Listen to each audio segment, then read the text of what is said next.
Vanakkam. Welcome to Dosa to Pizza. I am Kanchana Jayakumar. Vathal Kuzhambu is what we are going to do today.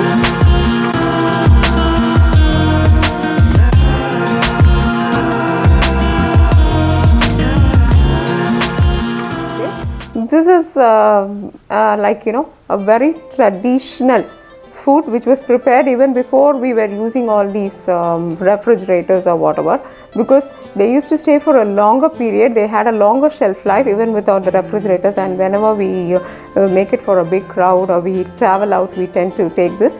This is a lovely combination of tamarind and small onions and the wonder berries. So it's a nice treat. Let's look into how to do this. Vathal Kuzhambu.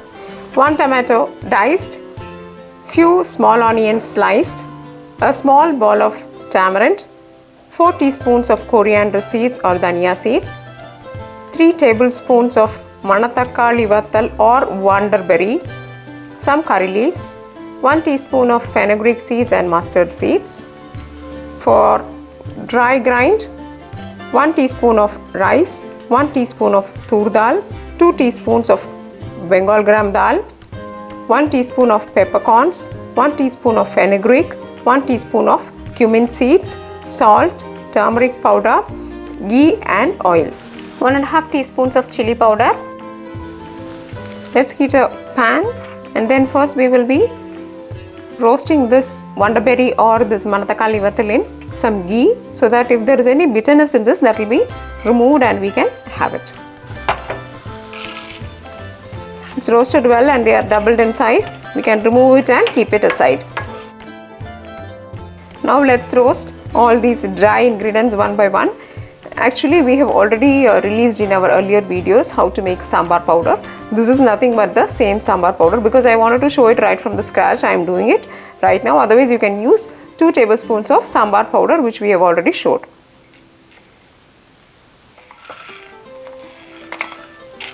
Let the dal and rice get roasted to some extent, then we can add these, otherwise they start spluttering. Here there is a slight change in color. Now I would like to add the dhania seeds. Now add all the fenugreek, cumin and pepper. So here it's roasted well. Now let's remove it, allow it to cool, and then we will grind it to powder. Now heat a vessel and add few spoons of oil to this.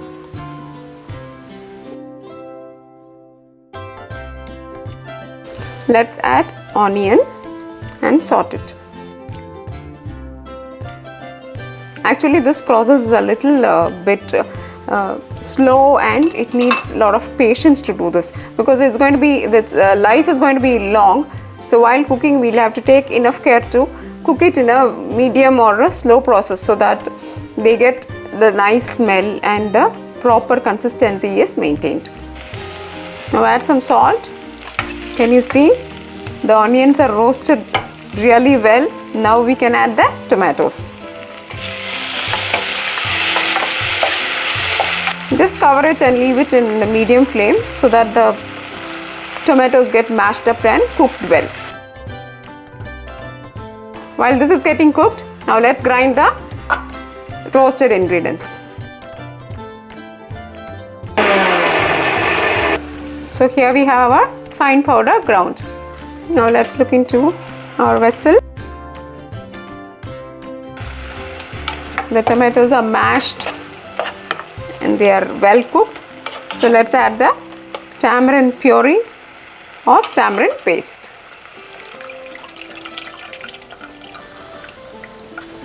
At this stage, you can add 2 spoons of gingerly oil. If gingerly oil is there, it's okay. Otherwise, you can add the regular cooking oil, because gingerly oil has a special smell and taste, and it's also very good for health. So I am adding gingerly oil. This is the traditional oil which was used by preparing this kind of curry.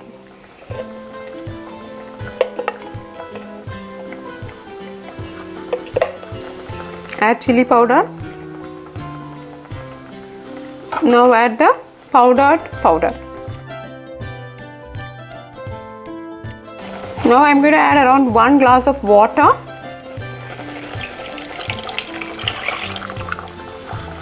Add some turmeric powder. Check for the taste and add some more salt. Now look at the consistency. This is very important here. It's of this watery consistency. We are going to let it cook in medium flame for 20 minutes and see that it really becomes into a thick kind of a gravy. So now I just let it boil for 20 minutes. Let's look into how it's done. Can you see? The oil is appearing here and there and it has become thick. Can you see? It has thickened well. It was in very thin consistency and now it has thickened well. So let's now season this. Now I am heating a small pan. Now I am going to pour some oil. It can be either gingery oil or your regular cooking oil. See, more of oil makes it more delicious and its shelf life will increase. So let's add the pepper and fenugreek. Once they start to sputter, add the curry leaves.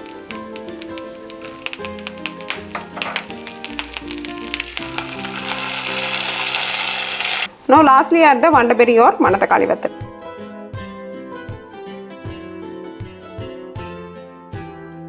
Now our lovely yummy Vathal Kuzhambu or vandaberry curry is ready.